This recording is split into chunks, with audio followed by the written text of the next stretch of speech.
yeah, our new guest is ready. Lisa Gibbs, you are ready on stage to meet our great Danish audience. They are really thrilled to meet you because I think you have some keynotes, takeaways for us today regarding artificial intelligence. Let's say it's a kind of new boy in class, and we don't know whether he's a bit scary or we have to team up with him. So please, let me welcome you. How is it to be here today? Oh, it's wonderful. I was telling you it's my first time in Denmark. Yeah. I have to tell you that last night I had a dream that I was ready to come speak to you all today, and I was in the wrong country. I can't even tell you where I was. And then when I managed to make sure I was in the right country, everything was going wrong. None of the technology worked. So I don't know what was happening in my brain last night, but so it feels like success just to even be here on stage. Oh, so that's good. I'm really happy to be here. Lisa, take it away with the audience, and we'll be happy to hear what you have to tell us. All right, Thank great. you. Well, again, thank you for having me, and I'm so grateful to the organizers for inviting me. I'm based in New York City, and it's been a wonderful experience to see Denmark and be here. It's funny to me that I am coming after Jonas of Lego, because as I was saying in the car on the way here, I think to some extent I'm bringing a little bit of the anti-fun to the whole conversation about technology. I think we can be pretty sure that underneath all of the fun and play at Lego, there's a tremendous amount of discipline and process around how they achieve those results.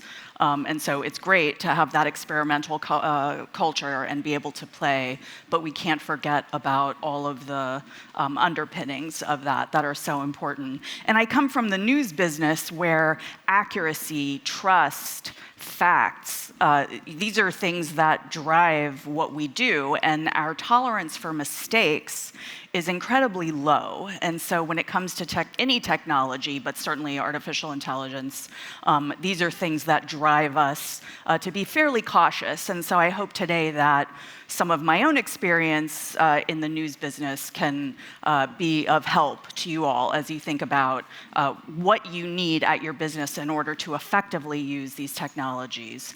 I'm going to give you a little bit of a presentation, and you will see immediately that news agencies do not have the presentation skills of a Lego.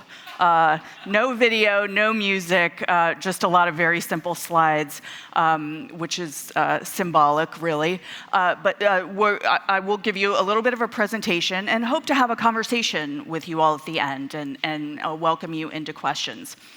So again, I work for the Associated Press, which is a global news agency that is essentially licensing journalism to other media outlets, including some of those here in Denmark. And so we are producing thousands of stories and photos and videos each day. And so you can imagine how some of these technologies can really help in making our production more efficient and helping us to serve audiences better. But again, I'm going to tell you a little bit about my own experiences, and hopefully the technology will work. So when I started at AP, I ran the business news department. I had 60 reporters and editors covering financial markets and corporations and technology. And I had a problem. 4 times a year, when all of these companies reported earnings, my staff had to drop everything they were doing to get geared up to be able to churn out lots of stories about corporate earnings. And I do that that's what my head felt like during that time. Now, in the world of business, earnings are very, very important to investors, but they often don't make what we would call news. They are kind of like the vegetables of business journalism. They have to be done, but nobody's very excited to do it. So even with dropping everything else they were doing, no matter how interesting, changing schedules so that people were starting at 6 a.m., going all the way to 9 p.m., at our best, we were able to write about 300 stories per quarter. And I use this image of robots here because, ironically enough, my journalists often told me that they felt like robots during earnings season when they had to sit at their desk and churn out these kinds of stories. So why not bring in the robots to do some of that work? And so we worked with a company specializing in natural language generation and a data firm, and we created a system for automating corporate earnings reports. And in many cases, suddenly, we were getting stories out to the public within minutes or even seconds of the report going public. And so we went from 300 stories to 3,600 earnings stories per quarter. And instead of then focusing on writing a lot of routine earnings stories, our reporters were really able to dig into the news, determine what was interesting, and do investigative work, trends reporting. We calculated that automating earnings stories saved us the equivalent of 3 full-time journalists per year, and we could deploy that time elsewhere into stories that the public actually cared about. Now, this was not 3 years ago, 5 years ago. This was nearly 10 years ago.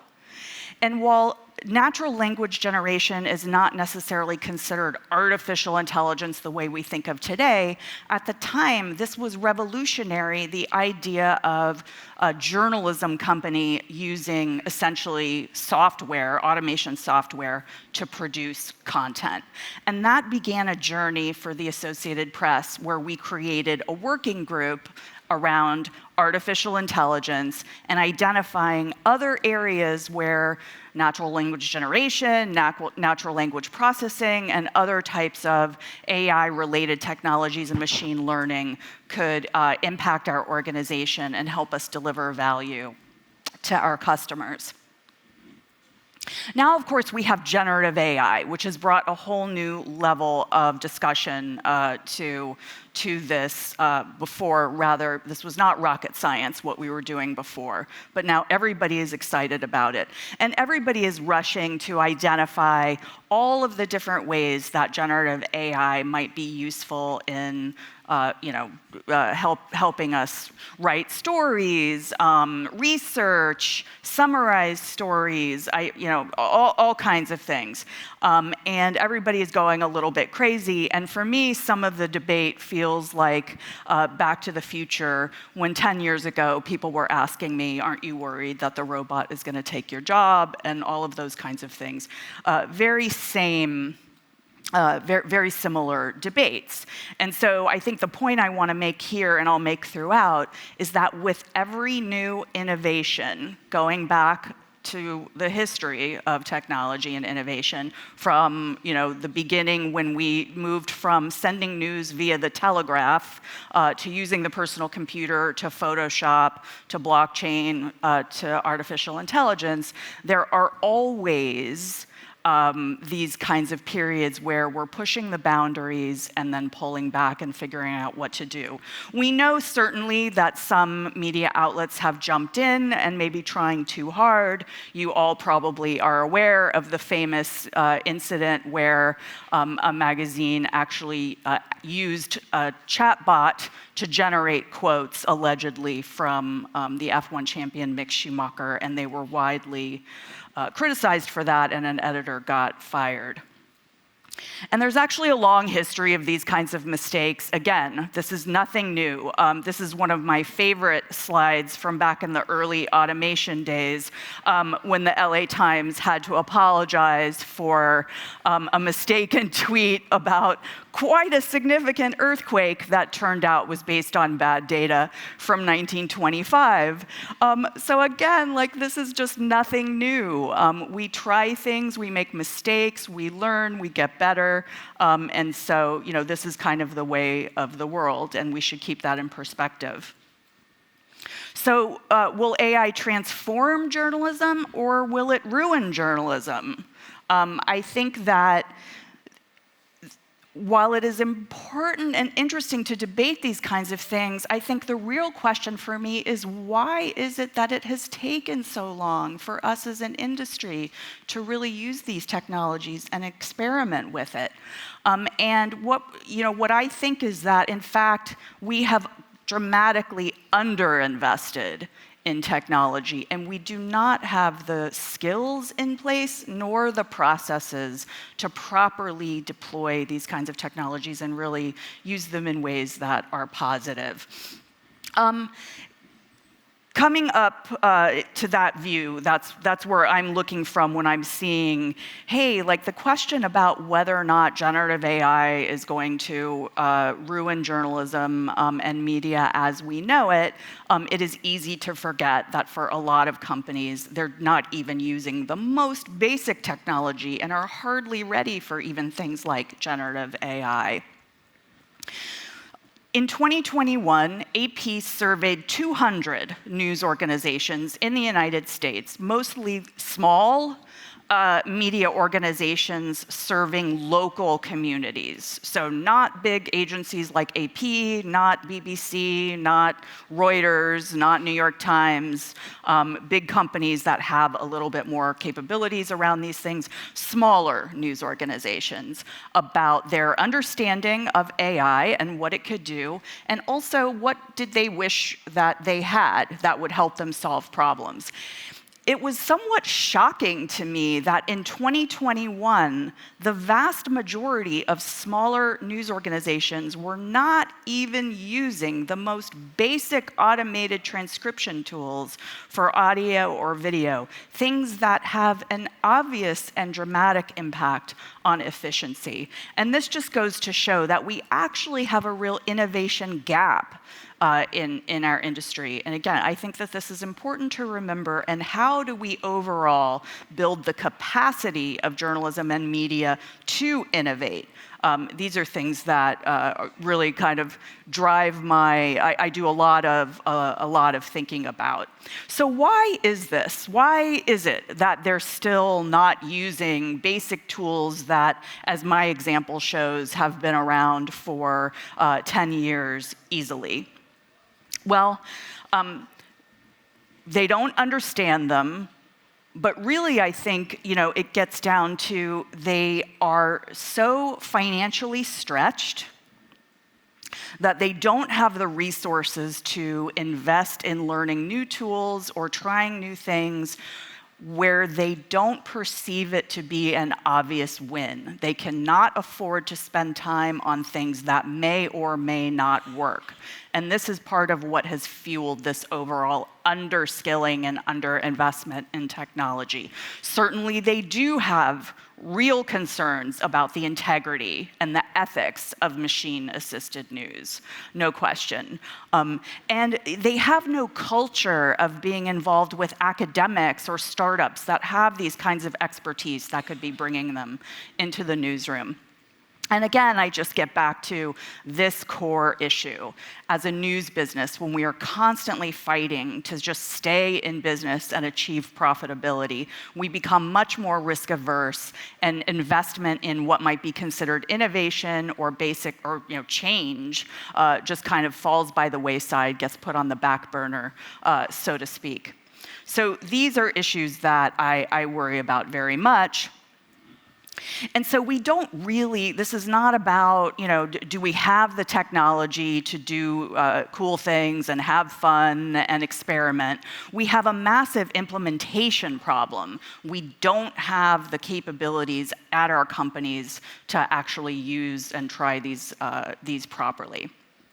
So I worry in this environment that in all of the hype and genuine interest in generative AI and what it can do, this leads to mistakes because there's no established infrastructure for figuring out how do we test these things properly and have quality control before we can are ready to show them off to the public.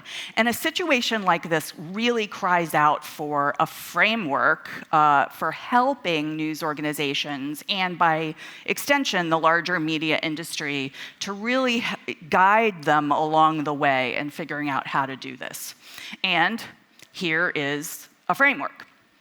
We came up with this out of our interviews and surveys of the 200 smaller media organizations that I spoke about. And just for your own interest, the reason we call it a local AI usage framework, because I mentioned we did speak to largely smaller local news outlets serving specific communities, states, cities, that kind of thing. It also happened to be a project that was funded by the Knight Foundation, which is a US-based philanthropy that is interested in helping journalism. And they gave AP funding to do this survey, develop this framework, actually create a pitch process where we invited the newsrooms we talked to submit AI-related projects to us for us to build. And so we produced the survey. We did a 6-unit course designed to help train other media organizations in what is AI and what are all the different ways you can use it. We produced the framework, and we're currently now finishing up the 5 projects that we've been working on in partnership with several universities, such as Stanford University, Northwestern University, and we're going to be unveiling those later this year.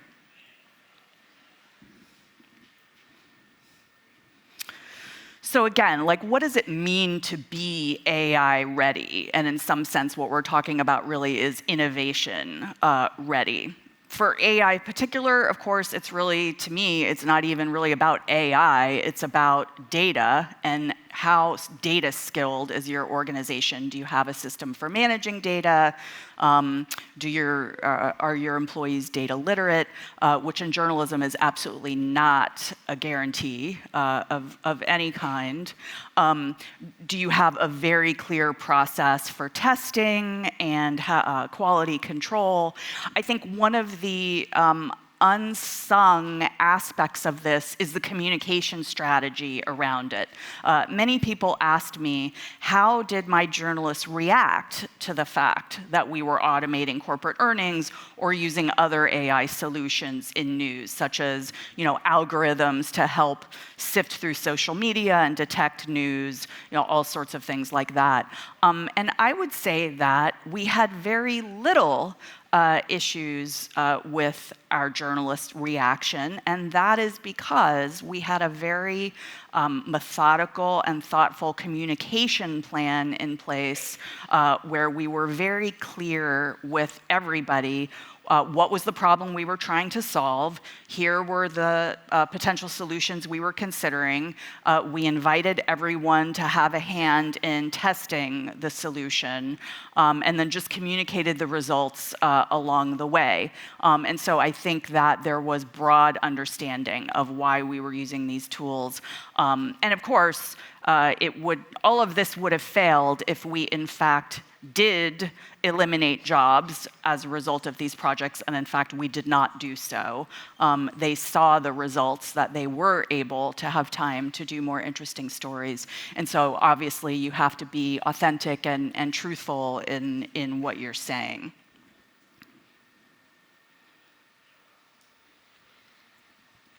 And so after all of that sort of practical, non-fun, discussion, I mean, there's no question that these technologies can be hugely powerful in helping us compete in today's market. We can use these technologies. I mean, the thing I'm most excited about generative AI is that it accelerates our ability to do what we call versioning, essentially create multiple versions of the same story for multiple audiences. So the 500-word version, the 200-word version, the short video, the long video, all of that kind of thing. Many people, I think, want to read stories in bullet point fashion. And we would never hire people just to rewrite stories in multiple ways, but this technology, I think, can really enable us to do that, trained on our own journalism, to be clear. And then again, like, freeing journalists to do distinctive, original work, which after all, that curious communication aspect is like, that's why we're all in this business, right? So we want to be able to do that. We want to be able to do that as much as possible without being, chained to our desks, transcribing video, writing stories, doing things that really are not journalistic responsibilities.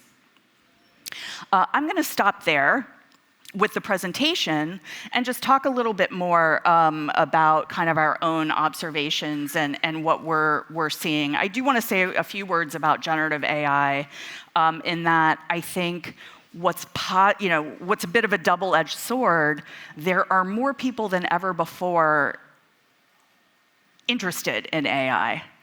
I mean, when I was doing some of those early projects, it was really seen very much as kind of this weird project going on and not very interesting and scary, complicated, but now you have so many people interested in playing around with what it can do. So that is a positive in the sense that you can now bring them into the conversation about developing solutions. But of course, as I said, the downside of that is that can lead to mistakes unless you have very careful practices and principles. So my company has done things like communicated standards, making clear that these tools are not to be used for anything that's publishable content.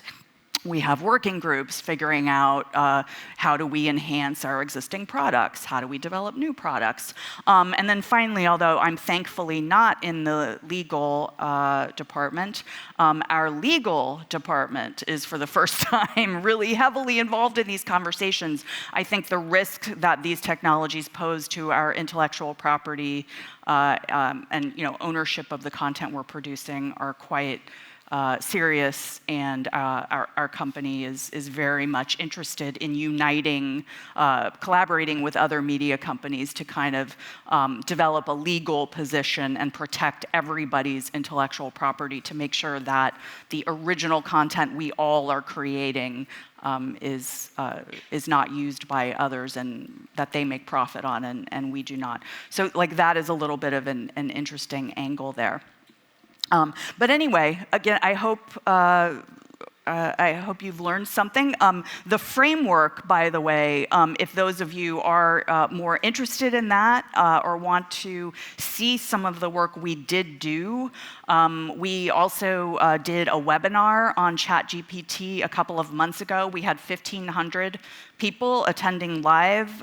You can watch the video. We brought experts together to talk about, including from the BBC, Shibstead, and lots of other places to talk about their ideas of the potential for it. And those are all available on ai.ap.org. So you're welcome to go there and see the framework, see our report, watch the videos, and learn more about that, should you be interested in doing so. I would love to have a conversation and take some questions or hear your own thoughts about how we use these technologies properly. Does anybody have any thoughts on that? We have. Oh, Drul is running in the back. Yeah, somebody has a question. Great. Hi, my name is Ida Ebbensgaard, incoming fellow at University of Southern Denmark in AI. When you went from 300 stories to more than 3,000 stories, which considerations did you make yourself about creating a content mill, knowing that we have this feeling of people being overwhelmed by the amount of news, and this will, of course, accelerate from here? Yes, that's absolutely a concern. Keep in mind that our job was covering the business and corporate world for thousands of other media organizations, some in different countries, in different states in the US. And so, for example, companies that were based in this state or that country, if we were only writing 300 earnings, we were unable, in many cases, to deliver journalism about their home companies that they would have been interested in. And so when your mission includes providing lots of information like that, these technologies can be helpful. Your question kind of gets to some interesting points about how you design these projects, being very clear about the universe of data, the universe of content that you're going to be producing, what it can do and what it can't do. I call them stories, but really they are snapshots. We created very, very simple stories, even of, say, 100 words, that were very straightforward to minimize the risk of error. Also creating a team whose job was to essentially spot, fact check the accuracy of those reports when they were coming out. So, I think that the value case for doing that kind of project is different for a news agency like mine that's really covering news around the globe versus a smaller media outlet that maybe is serving one community, or their audience has different information needs and that kind of thing. So, like, just one final point. Financial companies were actually paying for that stream of earnings from us, so we knew that there was a business case for it.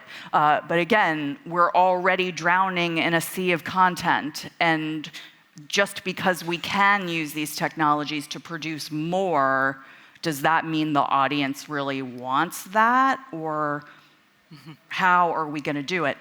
Which reminds me, and I'm sorry, I do want to take more questions, but it reminds me of another point.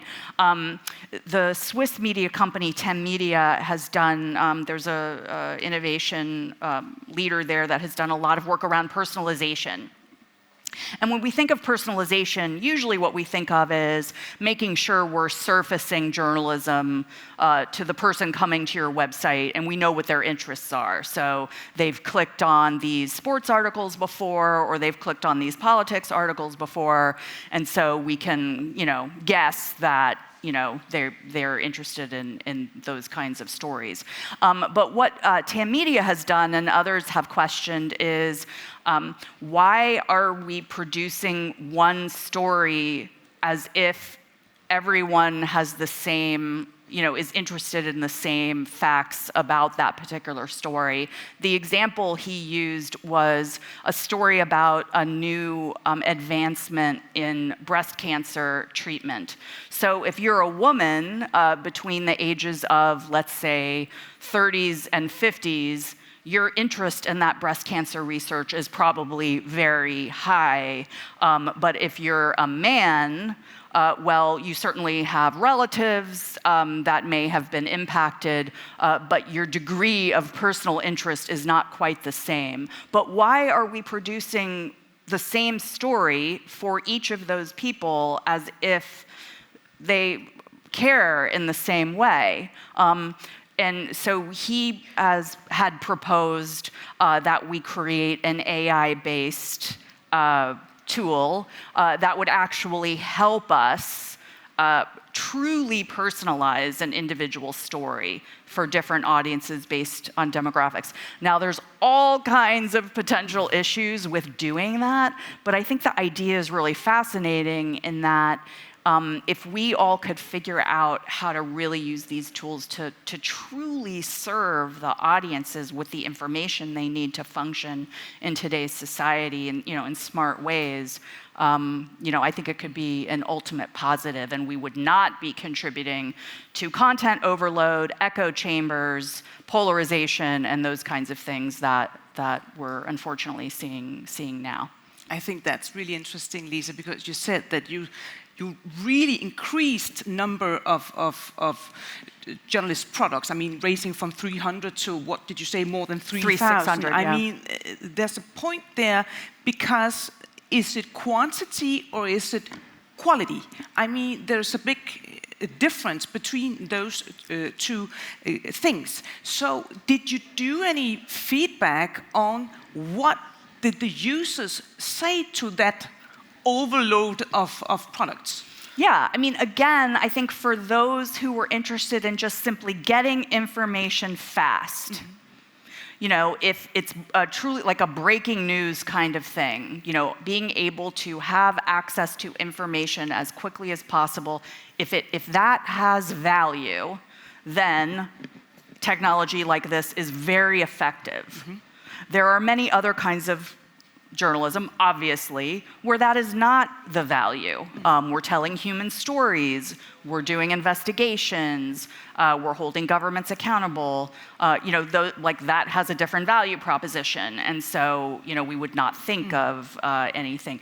People have asked me, would we ever use that kind of automation technology in covering elections in the U.S., which there are thousands and thousands of them, and the answer is absolutely not, because in that case, we are so concerned about the integrity of the data and the integrity of the story that we would not risk even that would be too risky. Any error in that. I mean, some irony here is that we had done an assessment of human error rate versus robot error rate. Journalists make lots of math errors or typos. Robots do not do so. And actually, we found that the robot error rate was lower than the human error rate. The issue there is bad data equals bad story. And as you saw from the example about the LA Times famous 1925 earthquake tweet, I mean, no, you know, the robot didn't really make an error. The robot just spit out what the data told it to do. And so, you know, even really the term robot journalism is a little bit misleading. I mean, humans are creating the template, humans are choosing the data, you know, humans are designing the project. So, you know, luckily, this is yet another rant of mine, as you can tell. Yeah, I observed a question here in the front. Do we have a microphone? Yes, coming up. Great. Hi, Torek from NXTV. I was thinking about your framework and your tools for the journalist in that. And especially you talked about shortening articles and version articles. I was wondering, and you said that you trained your own model on your articles for that. So did you use OpenAI for that, or Hugging Face, or did it make any significance other than just using the raw model? Yes, so I should be clear about that. And remember, this was 2014. When I say we, so in the earnings case, we actually assigned a team of journalists to write the templates using our own standards. So that in and of itself was not trained on content.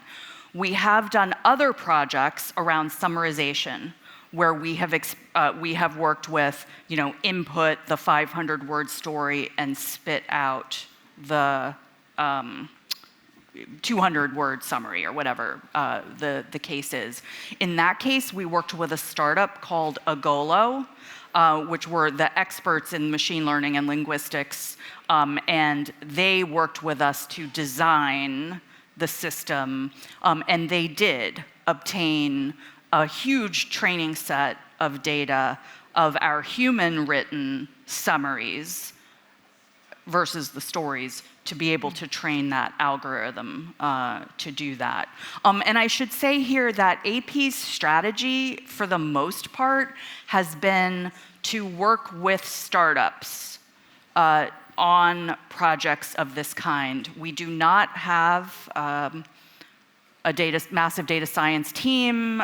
We have not, I mean, obviously we have people in technology who work on these things, but with all of this, you have to make a decision buy, build, or partner, right? And in our case, we have always not only decided to partner, but in many cases ended up investing in the startups that we work with.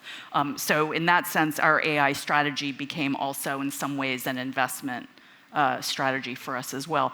Certainly not every company does that or should do that. There are many examples of companies staffing up and building, you know, creating their own team of data scientists and developers to work on that kind of thing. We have so far not done that we have brought in partners such as startups or universities. Question from the back. Hello, Lars from TV2. Can you share some insights on upskilling of the news teams? And also, have you made changes to the team composition, adding new competencies, backgrounds, or skills? To your first question, this is a challenge for us. I think bringing in more journalists with data skills is something we've been able to do over time. Frankly, part of the reason that we have partnered with startups, as I mentioned, was also because it was a way of kind of quickly bringing those skills into the newsroom, and skills that we did not have in-house. And I think what we felt like, because technology changes so quickly, there's arguably some advantages to being able to identify the right startup in the moment, or the right university team in the moment, rather than hiring or training for skills that may, in a couple of years, be outdated. To your second question, I think one of the things we've been doing is pulling together people from all across the company. It's very important that these be cross-function efforts, so you have not just technology in the room, but product and sales and news and standards, and that everybody is in a room together talking about what should we do, how, what are the risks, all of those sorts of things. But primarily we're collecting our own staffing across the company. Can you mention a few topics, Lisa, regarding the biggest mistakes or errors? I mean, lots of people in here, I guess, are willing to sort of jump into this new world with artificial intelligence, but where do you seek the big, let's say, warnings, red alerts? Where do you see those? So I'm not sure that this is a very, I feel like I need to think about that question for a few days, but certainly, kind of the rogue experimenter, someone who's playing around and having fun and oops, that just got published. I think those kinds of things are what, something that we worry about, and, setting up procedures to prevent that from happening. That's certainly one. I know that when we were doing the surveys I mentioned, again, we had 200 news organizations fill out a pretty extensive survey, and then we did follow-up in-depth interviews with 25 of them. And I just can't stress enough the lack. Most just want to be told, please tell me the 5 tools that will help me right now. I don't want to have to go out and research which event detection tool is the best, which automation tool is the best, which chatbot is going to help me do my work. Please just tell me, and then help me train my staff to use it. So that's why I say none of this is a technology problem. But it's a serious implementation problem. And I think that is the thing. This is not exactly the question you ask, but if we can't figure some of that out, we will continue to have a growing innovation gap in media, where you have certain companies who are able to do all of these things and many others who are still kind of struggling along with trying to do everything they need to do for their communities with very little resources. So again, that's not quite answering your question. No, but you're in it. I mean, I get your point. What in terms of being inspired by the ones you think are front runners in this field, who can we look up to, be inspired by in this field?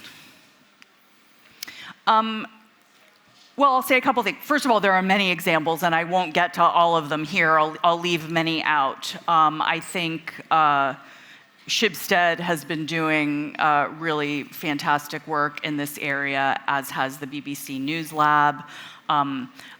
There are lots of individual people who kind of on their own have really figured a lot of things out. And when you watch, if you watch the webinar I mentioned, we featured a guy who runs a one-man shop who was trying to cover his local community, and he's using GPT and other things to kind of help him create summaries from City Hall agendas and documents. And I actually think that this is a potentially transformative use for democracy as coverage of local governments or any government has decreased.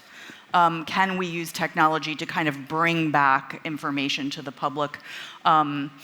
I also want to call out an organization called Partnership on AI, which is bringing together news and media companies, but also technology companies and universities, and really a diverse mix of players to help create ethical frameworks for using these technologies. And that's partnershiponai.org.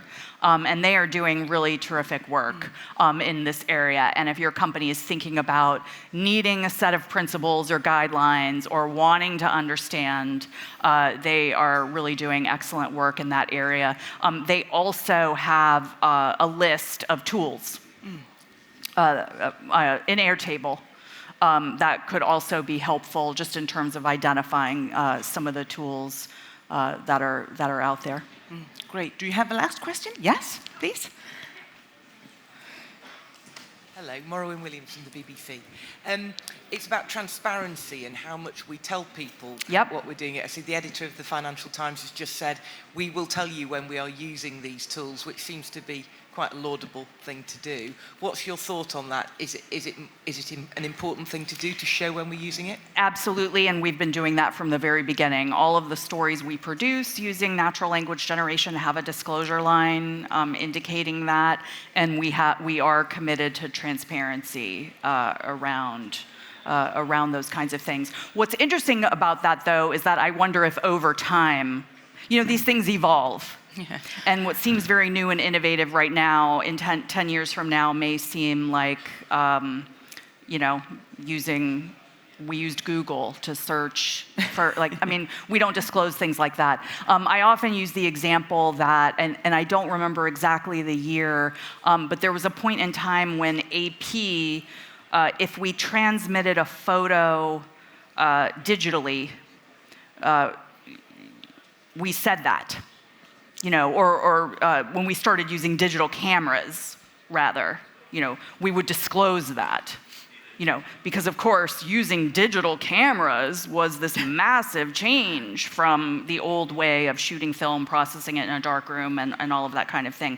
I mean, imagine today if you saw a disclosure about a photograph being taken using a digital camera, you would think that that was some antique or a mistake.